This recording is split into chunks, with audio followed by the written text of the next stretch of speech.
আপনাদের সামনে তুলে ধরলাম তিলপাড়া ব্যারেজের 4টি গার্ডওয়ালে ভাঙন। এই মুহূর্তে আমরা যোগাযোগ করতে পেরেছি স্ট্রাকচারাল ইঞ্জিনিয়ার পার্থপ্রতিম বিশ্বাসের সঙ্গে। পার্থপ্রতিম বাবু, যে পরিস্থিতি তৈরি হয়েছে এই ওয়াটার ডিভাইডার যে রয়েছে এবং সেখানে বড় বড় ফাটল দেখা দিয়েছে এবং এই ওয়াটার ডিভাইডার ভেঙে পড়ার ফলে ক্ষতিগ্রস্ত হয়েছে তিলপাড়া ব্যারেজ, কি মনে করছেন আপনি? প্রথমত তিলপাড়া ব্যারেজ আমাদের এই রাজ্যের অন্যতম একটা পুরনো ব্যারেজ, যার বয়স প্রায় 75 ছুঁই। ফলে এরকম একটা ব্যারেজ, সেটা ময়ূরাক্ষী নদীর উপরে ম্যাসাঞ্জোর ড্যামের প্রায় 40 কিলোমিটার ডাউন স্ট্রিমে বোধহয় লোকেটেড। ফলে এখন এই ব্যারেজ থেকে ছাড়া জল, সেটা মূলত 3টে জেলা, পূর্ব মেদিনীপুর, বীরভূম এবং আমাদের মুর্শিদাবাদ জেলা, তারা হচ্ছে কৃষিকাজের জন্য শেয়ার এটা পায়।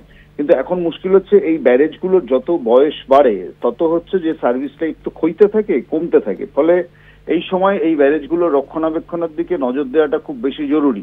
ব্যারেজ ইমিডিয়েট আফটার কনস্ট্রাকশন তার যা হাল থাকে, আর যখন at the verge of retirement, মানে ব্যারেজের সার্ভিস লাইফ শেষ হয়ে আসছে, তখন তাকে হচ্ছে যে অনেক বেশি তদারকির প্রয়োজন হয়। কিন্তু আনফর্চুনেটলি সেই তদারকিটা খুব দুর্বল।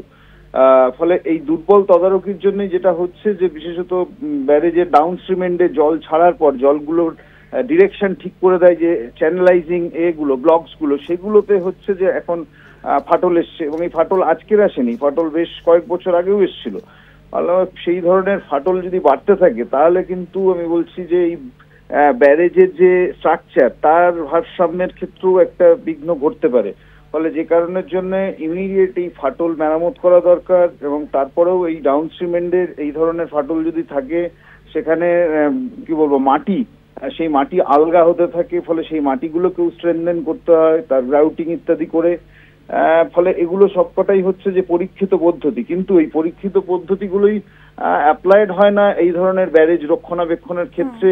সেটাই হচ্ছে দুশ্চিন্তার কারণ। এবং যে কারণে আপনারা এখন দেখবেন এই ব্যারেজটার উপর দিয়ে আবার হচ্ছে একটা বড় ন্যাশনাল হাইওয়ে, সেটাও চলে গেছে, যেটা নর্থ বেঙ্গল এবং সাউথ বেঙ্গলকে কানেক্ট করছে।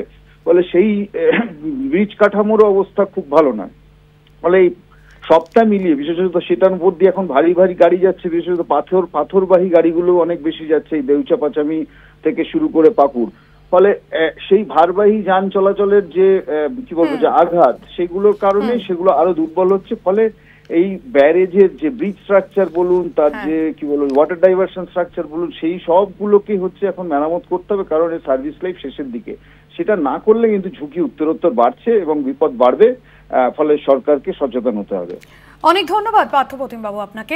স্ট্রাকচারাল ইঞ্জিনিয়ার পার্থপ্রতিম বিশ্বাস ছিলেন আমাদের সঙ্গে।